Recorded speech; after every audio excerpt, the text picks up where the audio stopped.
A minha oração é para que você esteja muito bem em Cristo Jesus. Um tempo que eu não publico, não é verdade? Que eu não gravo. E ontem alguns irmãos e irmãs perguntaram quando eu iria retornar. Eu disse amanhã. O propósito era voltar hoje mesmo, segunda-feira, e a gente retomar aí a nossa batida diária devocional.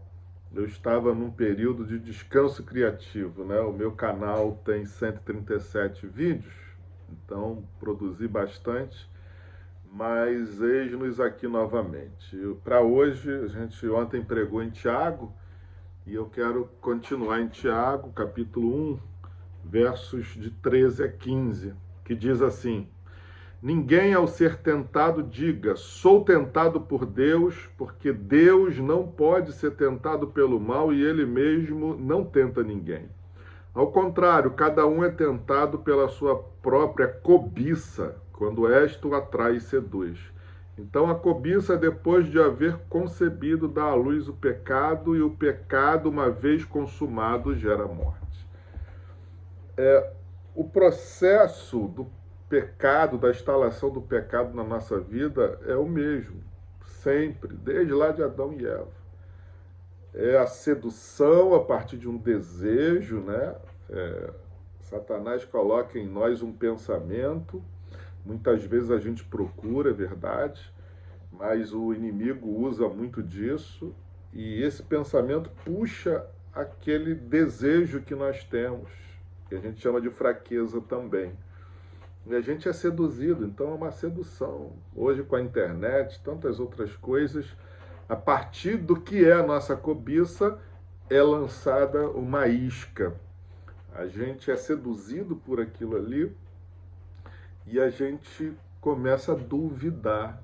A gente começa a se justificar. Eu mereço isso, eu posso isso, ninguém está vendo, isso não vai fazer mal a ninguém, afinal de contas, não é? É uma coisa boba, mas lá no fundo a gente sabe que aquilo é errado, aquilo vai nos levar a estarmos contra algum princípio de Deus.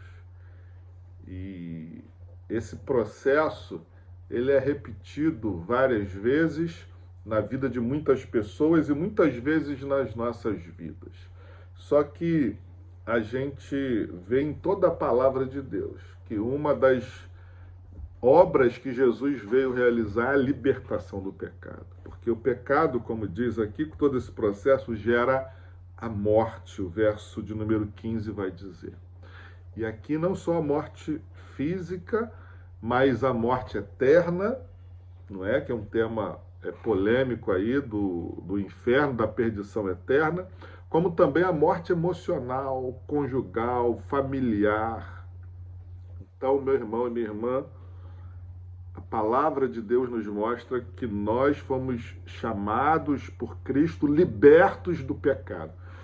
João vai dizer que a gente continua pecador, é verdade, é a nossa fragilidade. É por isso que o Espírito Santo habita em nós, para nos ajudar nas nossas fraquezas e nos ajudar, nos consolando até quando a gente lamenta pelos nossos pecados. Mas o pecado deve ser um acidente na nossa vida.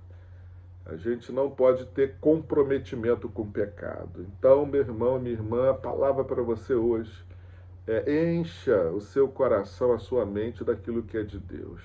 Jesus trouxe para você a oração, você pode orar ao Pai, ter momentos de oração e de santificação em oração. Você pode adorar, servir, você tem a comunhão da igreja, você tem a palavra, se encha de tudo aquilo que é de Deus. E você não vai ser seduzido pelo pecado, pelas suas paixões, que é a nossa fragilidade, que nós temos e carregamos e que está sendo, pelo Espírito Santo, trabalhado, está sendo mortificado, mas está lá. Você precisa dar munição ao Espírito Santo para que o Espírito Santo possa te dar o poder para não pecar. Só seremos libertos completamente do pecado quando Jesus voltar. Nós tivermos um novo corpo glorificado.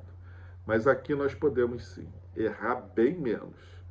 Nós podemos ter uma vida de santidade, de consagração a Deus e colher o que uma vida assim traz para nós. As realizações de Deus, sermos usados por Deus, sermos abençoadores e, sobretudo, como ontem falamos no culto, alegrarmos o coração de Deus com a nossa vida. É com essa palavra que eu profetizo um dia como uma semana abençoados sobre a sua vida, em nome de Jesus. Amém e amém.